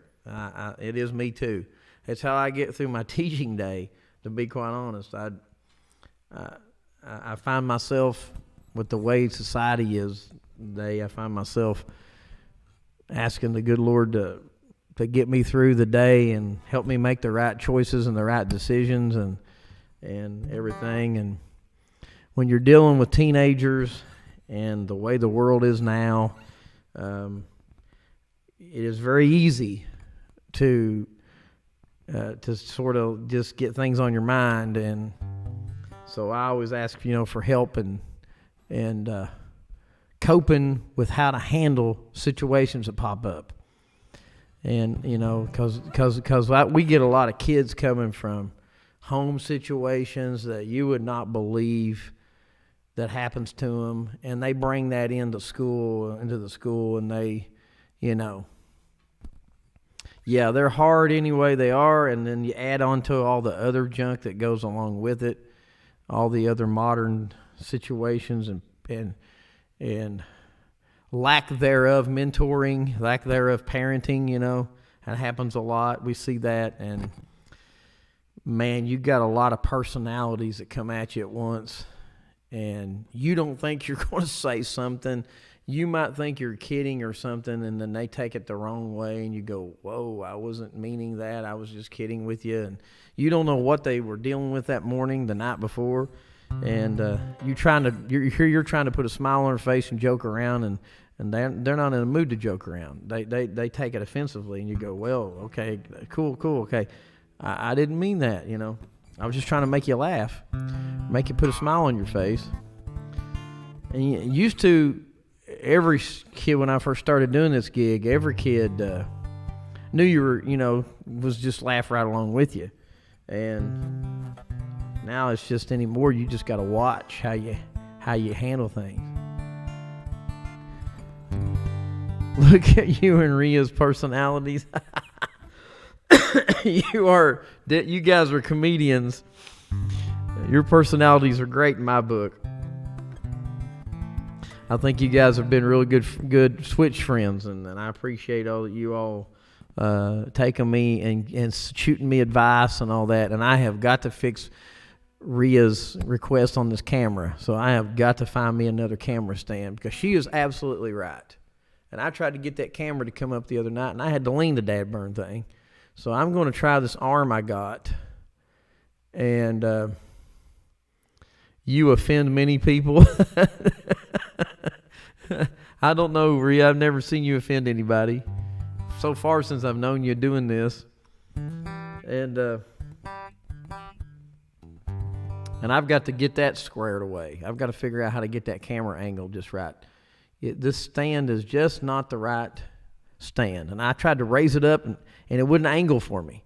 So I thought, okay, I got to get me a different stand. Now that I've learned that it does need a different angle. Either that, or I'm going to get me I'm thinking about getting me a switcher and putting my other camera I got back here. I got another camera, and setting it off to the side and angling it and calling it the guitar camera. I could do that. I've thought about doing that. So join us live with Rhea Monday night. We'll welcome her in 6 Central. Okay, I'll tell her. She has a Twitch account, and because she was following me, helped me out with my follows. So we'll, let's see, that's going to be Monday night, 6 Central Time. So that'd be 7 Appalachian Time. And so, yeah, we'll have to pop in there and let her see what Crafty's doing with that. Monday night is on YouTube. Oh, okay. Monday night is on YouTube. Okay.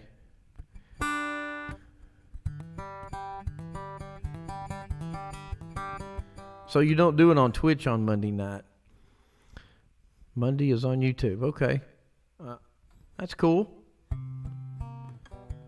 So I see you bounce back and forth on these things between Sundays on Twitch at 2 Eastern. Okay. Well, that's wild that you can do a Central and then do an Eastern. You do an Eastern on Twitch and you do a Central on YouTube. That's wild.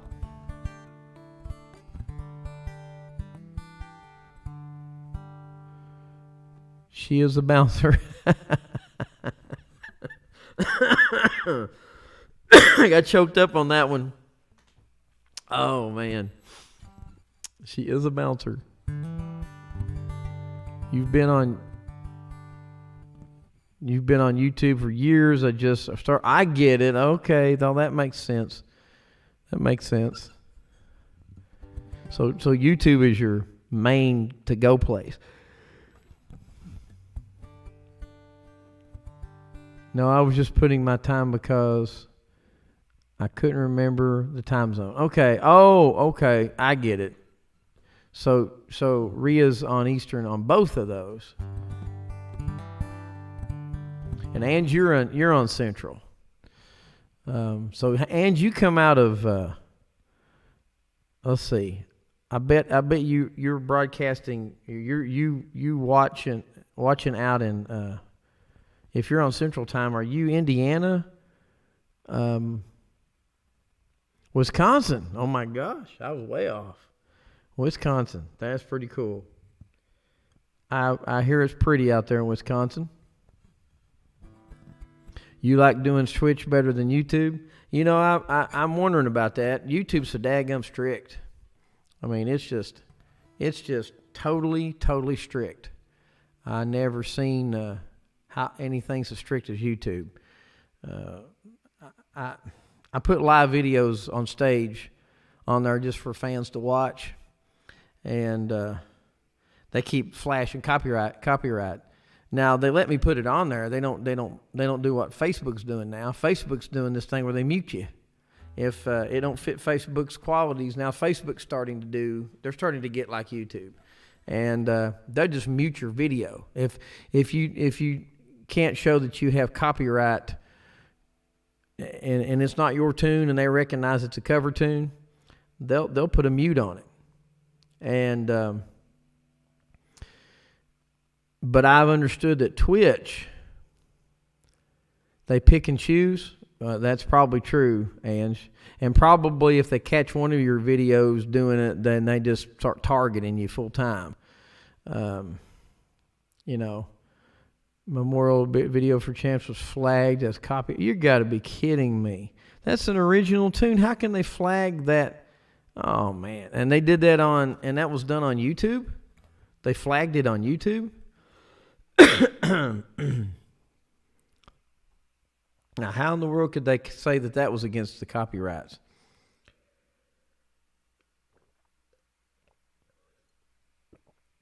That makes no sense to me. I mean, I'm a singer-songwriter, and I'm an ASCAP songwriter, and I understand the royalty things and all that. I understand that. And but if it's your tune, or if it's you and your friends wrote the song, yeah, that's right, Angie. That's horse pucky for sure. I can't believe they did that. I can't believe they flagged that. So that's why I don't know. I get these videos and I read up and I do research and try to find what is YouTube going to do for me as an artist. And I don't. I don't. I have permission from his wife and family. Yeah, and even if you're right. Yeah, I mean, sure. Oh, I'm sorry. My bot, the chat bot said you were using foul language there, Ange. I apologize. I don't know why it grabbed your words. That there thingamajigger grabbed your words. It's on my. I don't know why it did that. I apologize to you. Horsepucky is not a bad word.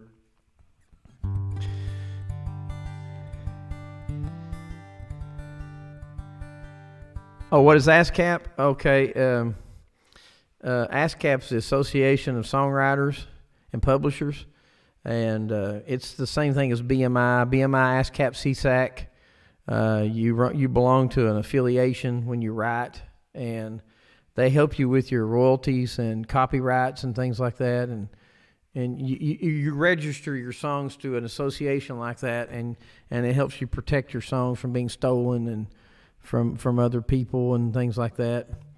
And they'll help you get royalties from spins on radio if an act does your song, records your song, even if it's been released once. They go back and they recognize your tune on radio programs if it's reported by radio anyway.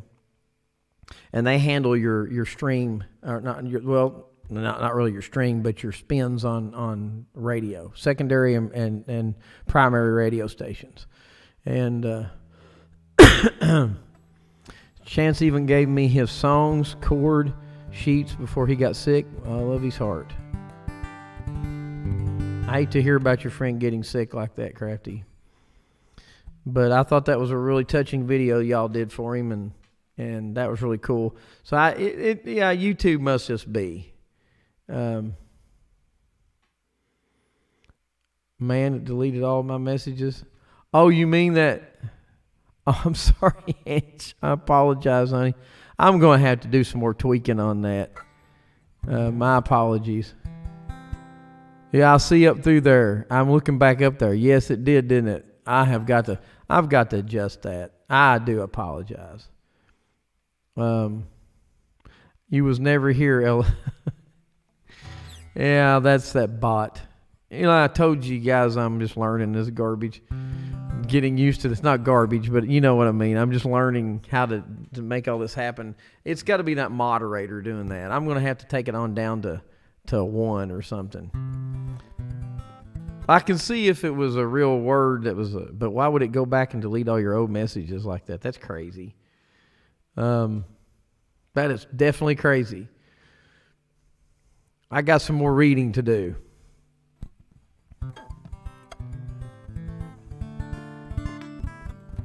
Yes, I get that. And if anybody was visiting that didn't know that I didn't mean to do that, they would say, why is their stream canceling my messages? Right.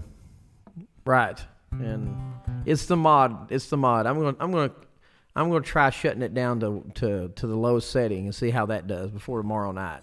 I just kind of, when I was reading up on it, I was afraid I'd get somebody in here who wanted to be a smart aleck and they wanted to say nasty things in their chat room.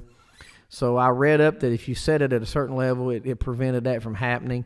But hopefully anybody wouldn't do that. And I'm going to take a gamble for tomorrow night. Before tomorrow night, I'll get in there. Ange is always in trouble. You guys act like you guys are almost like sisters. I can see the one I used and I questioned it, but I didn't know how to spell it or I heard it wrong. If I heard it wrong, okay.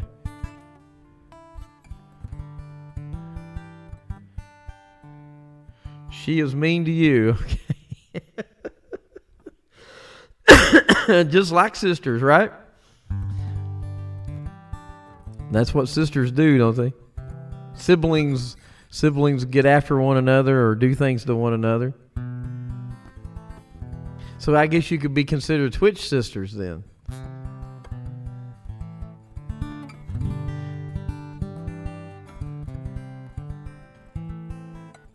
and you're nothing but an angel. There you go, Ange. There you showed it how it is. She's mean to you, and you're nothing but an angel. There you go.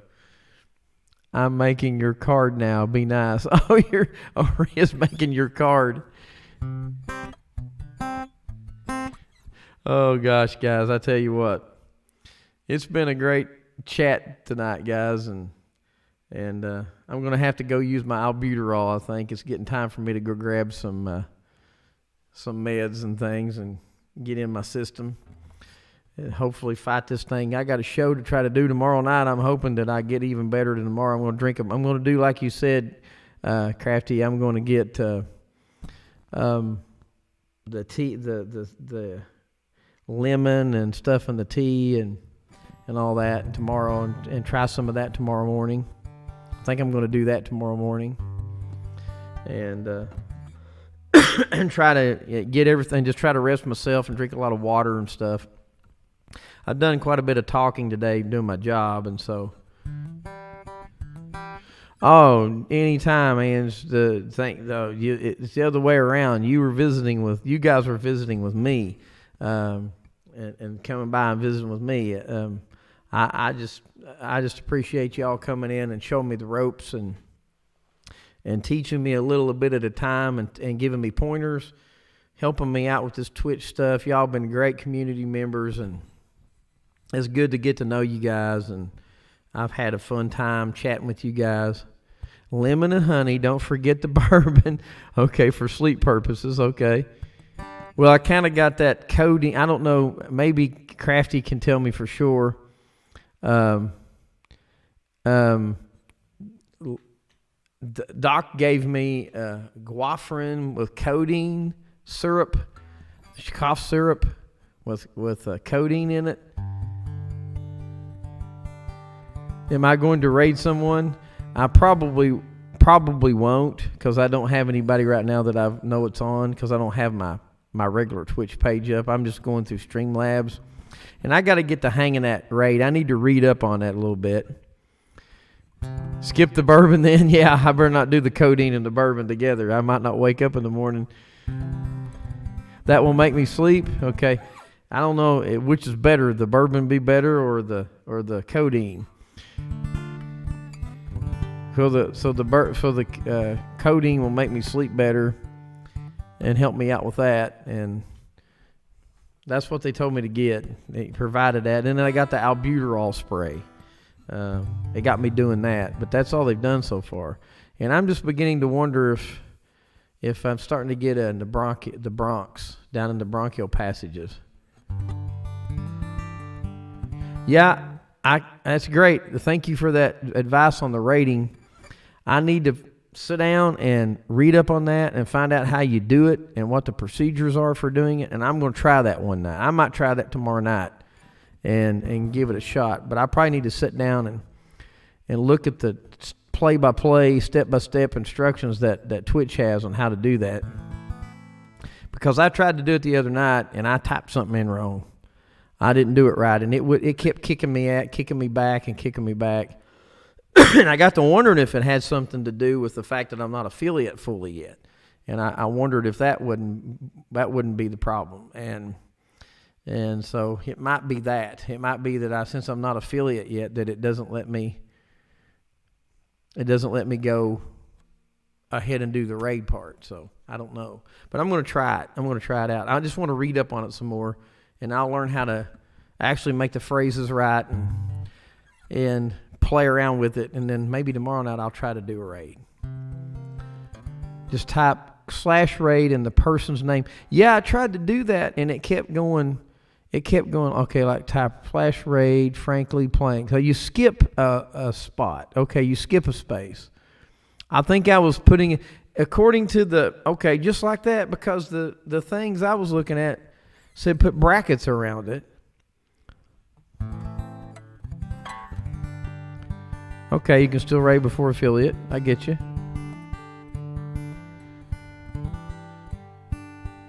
Well, I'll try that, and next time, so you can copy paste what you just wrote.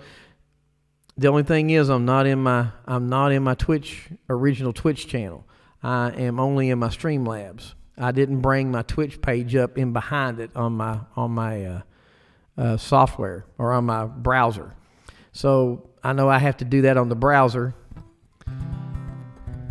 And so I don't have the browser up and running. I'm doing everything through Streamlabs OBS right now. I'm chatting with you guys through Streamlabs OBS. And that's what I'm doing it through. So the next time I'll have my Twitch browser up.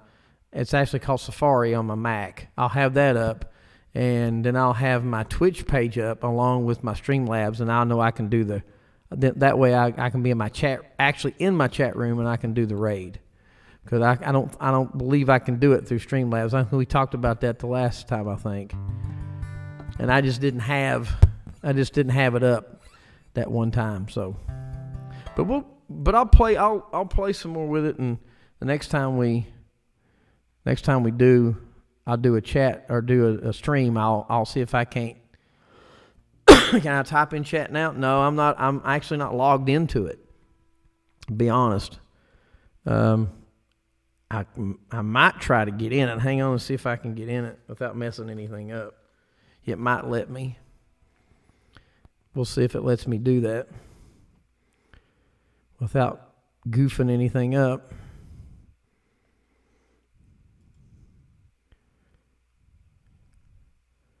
Because I think I have to have my email up too. And I've got to mute this. Email up. Yeah, I got to mute that because I'm going to have double speaking going on.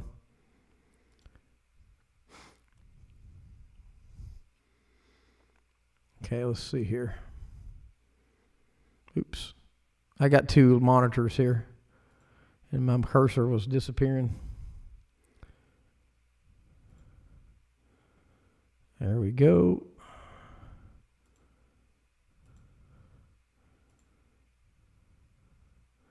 Now I'm going to have to log in that.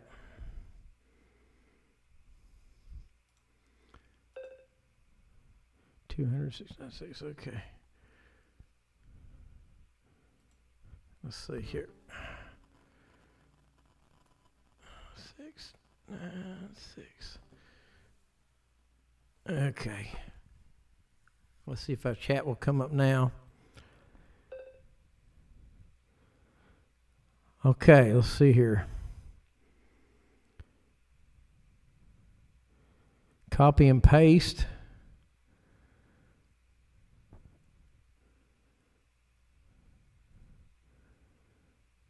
I think I can do that.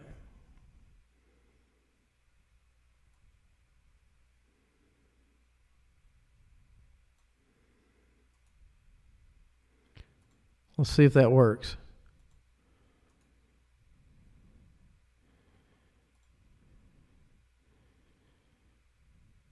Okay, now I got that up. So hang on to your horses here, Crafty. Let's see if we can get this to work. It might work.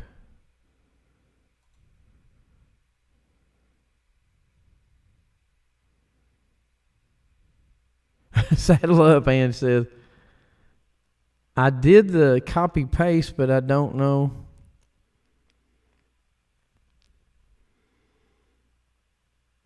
Let me just try to type it.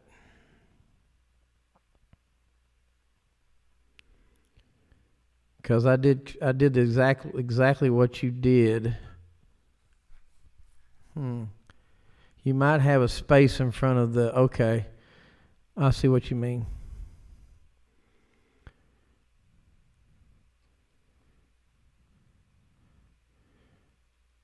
Do it again.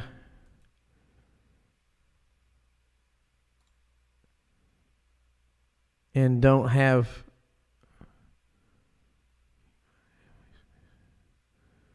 now I don't have a space anymore because I just came out right in there. Or maybe I need to go back.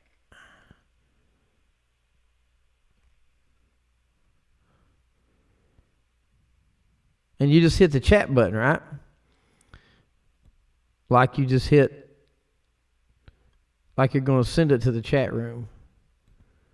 Once you type that in,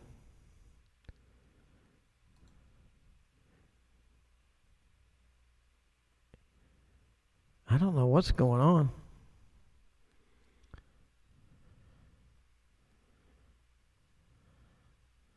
That is freaking me out. Yes, hit enter. Okay. Okay.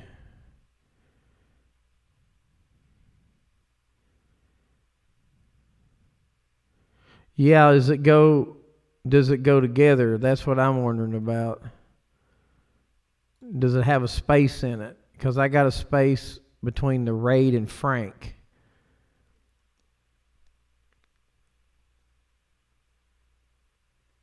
So you have to have a space between the raid and Frank then. Because I know Frank's probably still on.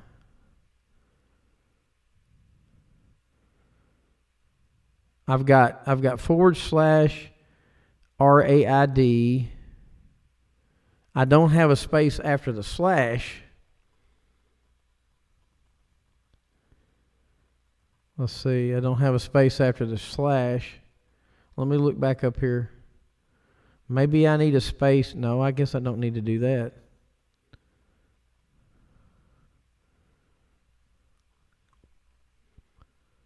You might have a space in front of the slash. I don't have one there, I don't think. Let me just type it. Let me just type it from scratch.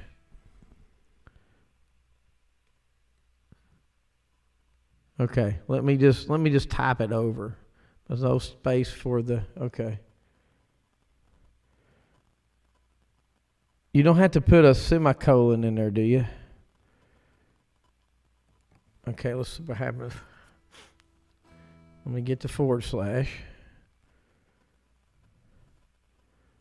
/RAID space frankly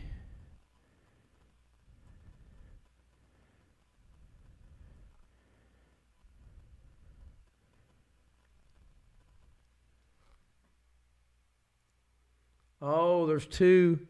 I think what happens is it's Frank Lee playing. Okay.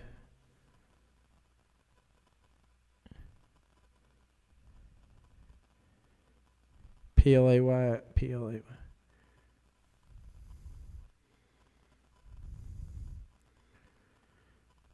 Okay, I did it. I typed it. Frank Lee playing is all one word. Okay. No space before the slash. I got it. And hit the return button. Oh, it's doing it. There it goes. Yes, I did a raid. Woo!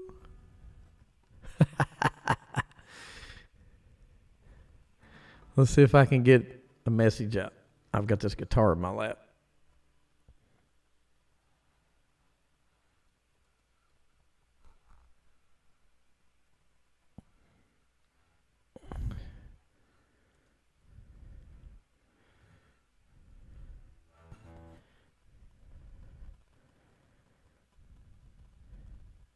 After the raid is complete, don't forget to end your stream in OBS. Okay. Let me go back and get that. I gotta bring that back up. Okay, I'm gonna end the stream in OBS, guys.